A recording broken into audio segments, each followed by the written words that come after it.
ಮಾಡ್ತಾ ಇದ್ದಾರೆ. ಅವರು ಒಂದು ದಿನದ ಮಟ್ಟಿಗೆ ಅವರು ಮನೆಗೆ ಯಾರಿದ್ರು ಬೀಟ್ ಮಾಡಬೇಕಲ್ಲ, ಅವರು ಆ ಸಂದರ್ಭದಲ್ಲಿ ಮಾಡಿಕೊಡ್ತಾರೆ.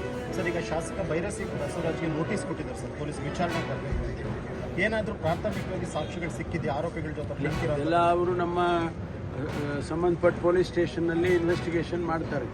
ಅವ್ರು ಮಾಡಿ ಮೇಲೆ ಅವರು ಕ್ರಮ ತಗೊಳ್ತಾರೆ. ಒಂದು ವೇಳೆ ಅವ್ರ ಇನ್ವಾಲ್ವ್ಮೆಂಟ್ ಇದೆಯಾ ಇಲ್ವಾ ಅದೆಲ್ಲ ಈಗ ಅವ್ರಿಗೆ ನೋಟಿಸ್ ಕೊಟ್ಟು ಕರೆದು ಕೇಳ್ತಾರೆ, ನಿಮ್ಗೆ ಇನ್ವಾಲ್ವ್ಮೆಂಟ್ ಇದೆಯಾ ಇಲ್ವಾ ಅಂತೇಳಿ. ಮತ್ತು ಅವ್ರಿಗೆ ಸಿಕ್ಕಿರೋ ಮಾಹಿತಿ ಪ್ರಕಾರನೂ ಕೂಡ ವೆರಿಫೈ ಮಾಡ್ಕೊಳ್ತಾರೆ.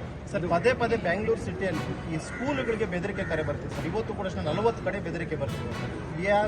ಇದು ಯಾರು ಮಾಡ್ತಾ ಇದ್ದಾರೆ ಅಂತೇಳಿ ಇನ್ನೂವರೆಗೂ ನಮಗೆ ಮಾಹಿತಿ ಸಿಕ್ಕಿಲ್ಲ. ಬರೀ ಬೆಂಗಳೂರಿನಲ್ಲಿ ಅಷ್ಟೇ ಅಲ್ಲ, ಬೇರೆ ಬೇರೆ ಪಟ್ಟಣದಲ್ಲೂ ಕೂಡ ಅದನ್ನು ಮಾಡ್ತಾರೆ. ಬೇರೆ ಬೇರೆ ದೇಶದಲ್ಲೂ ಮಾಡ್ತಾರೆ. ಬೇರೆ ಬೇರೆ ದೇಶದಲ್ಲೂ ಕೂಡ ನಮಗೆ ಮಾಹಿತಿ ಇರೋ ಪ್ರಕಾರ ಮಲೇಷ್ಯಾ ಮಾಡಿದ್ರು, ಅಲ್ಜೀರಿಯಾ ಮಾಡಿದ್ರು, ಯುನೈಟೆಡ್ ಸ್ಟೇಟ್ಸಲ್ಲಿ ಮಾಡಿದ್ರು. ಈ ಥರ ಎಲ್ಲ ಬೇರೆ ಬೇರೆ ದೇಶದಲ್ಲಿ ಕೂಡ ಮೇಲ್ ಹಾಕ್ಬಿಡ್ತಾರೆ. 40 ಶಾಲೆಗೆ ಮೇಲ್ ಹಾಕ್ತಾರೆ, ಲಿಸ್ಟ್ ತೊಗೊಂಡು ಮೇಲ್ ಹಾಕ್ಬಿಡ್ತಾರೆ. ನಾವು ಅದನ್ನೆಲ್ಲ ವೆರಿಫೈ ಮಾಡ್ತೀವಿ. ಲಾಸ್ಟ್ ಟೈಮು ಸುಮಾರು 60-70 ಶಾಲೆಗಳಿಗೆ ಮಾಡಿದರು. ಅವೆಲ್ಲನೂ ವೆರಿಫೈ ಮಾಡಿದ್ರು ನಮ್ಮವರು. ಯಾಕೆಂದರೆ ನಾವು ಯಾವುದೂ ರಿಸ್ಕ್ ತಗೊಳಕ್ಕಾಗಲ್ಲ. ಈಗ ಕೆಲವ್ರನ್ನ ಅರೆಸ್ಟು ಕೂಡ ಮಾಡಿದರು. ಅದು ಮುಂದುವರಿಯುತ್ತೆ. ಈಗ ನಮಗೇನು 40 ಶಾಲೆಗೆ ಈಗ ಮೇಲ್ ಬಂದಿದೆ ಬೆದರಿಕೆದು ಅಂತ ಹೇಳ್ತಿದ್ದಾರೆ. ಅದಷ್ಟನ್ನು ನಮ್ಮ ಕಮಿಷನರೇಟಿಂದ ವೆರಿಫೈ ಮಾಡ್ತಾರೆ. ಅಂದರೆ 2 ವರ್ಷದಿಂದ ನಿರಂತರವಾಗಿ ಬರ್ತಿದೆ ಸರ್. ಒಂದಕ್ಕೊಂದು ಲಿಂಕ್ ಏನಾದರೂ ಇದೆಯಾ? ಇಲ್ಲ, ಅದೇನು ಆ ರೀತಿ ಏನು ಇದ್ದಂಗಿಲ್ಲ. ಬಟ್ ನೋಡ್ತಾರೆ, ವೆರಿಫೈ ಮಾಡ್ತಾರೆ. ಇಲ್ಲಿವರೆಗೂ ಯಾರು ಇದು ನಮ್ಮನ್ನು ಮೆಸೇಜ್ಗಳು ಹಾಕಿರ್ತಾರೆ, ಮೇಲ್ ಮಾಡಿರ್ತಾರೆ ಅಂಥವ್ರನ್ನ ಅರೆಸ್ಟ್ ಮಾಡಿ ಅವ್ರ ಮೇಲೆ ಕ್ರಮ ತಗೊಳ್ತಾರೆ. ಈಗಷ್ಟೇ ಬಿಜೆಪಿ ಮಾಡ್ತಾ ಇದ್ದಾರೆ. ಅವರು ಒಂದು ದಿನದ ಮಟ್ಟಿಗೆ ಅವರು ಮನೆಗೆ ಯಾರಿದ್ರು ಬೀಟ್ ಮಾಡಬೇಕಲ್ಲ, ಅವರು ಆ ಸಂದರ್ಭದಲ್ಲಿ ಮಾಡಿಕೊಡ್ತಾರೆ. ಸರ್, ಈಗ ಶಾಸಕ ಭೈರಸಿ ಬಸವರಾಜ್ಗೆ ನೋಟಿಸ್ ಕೊಟ್ಟಿದ್ದಾರೆ ಸರ್, ಪೊಲೀಸ್ ವಿಚಾರಣೆ ಮಾಡಬೇಕು ಅಂತ. ಏನಾದರೂ ಪ್ರಾಥಮಿಕವಾಗಿ ಸಾಕ್ಷಿಗಳು ಸಿಕ್ಕಿದೆ, ಆರೋಪಿಗಳ ಜೊತೆ ಲಿಂಕ್ ಎಲ್ಲ ಅವರು ನಮ್ಮ ಸಂಬಂಧಪಟ್ಟ ಪೊಲೀಸ್ ಸ್ಟೇಷನ್ನಲ್ಲಿ ಇನ್ವೆಸ್ಟಿಗೇಷನ್ ಮಾಡ್ತಾರೆ.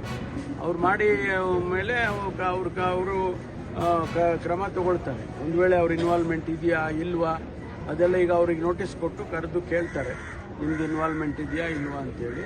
ಮತ್ತು ಅವ್ರಿಗೆ ಸಿಕ್ಕಿರೋ ಮಾಹಿತಿ ಪ್ರಕಾರನೂ ಕೂಡ ವೆರಿಫೈ ಮಾಡ್ಕೊಳ್ತಾರೆ. ಸರ್, ಪದೇ ಪದೇ ಬೆಂಗಳೂರು ಸಿಟಿಯಲ್ಲಿ ಈ ಸ್ಕೂಲ್ಗಳಿಗೆ ಬೆದರಿಕೆ ಕರೆ ಬರ್ತಿದೆ ಸರ್. ಇವತ್ತು ಕೂಡ 40 ಕಡೆ ಬೆದರಿಕೆ ಬರ್ತಿದೆ. ಇದು ಯಾರು ಮಾಡ್ತಾ ಇದ್ದಾರೆ ಅಂತೇಳಿ ಇನ್ನೂವರೆಗೂ ನಮಗೆ ಮಾಹಿತಿ ಸಿಕ್ಕಿಲ್ಲ.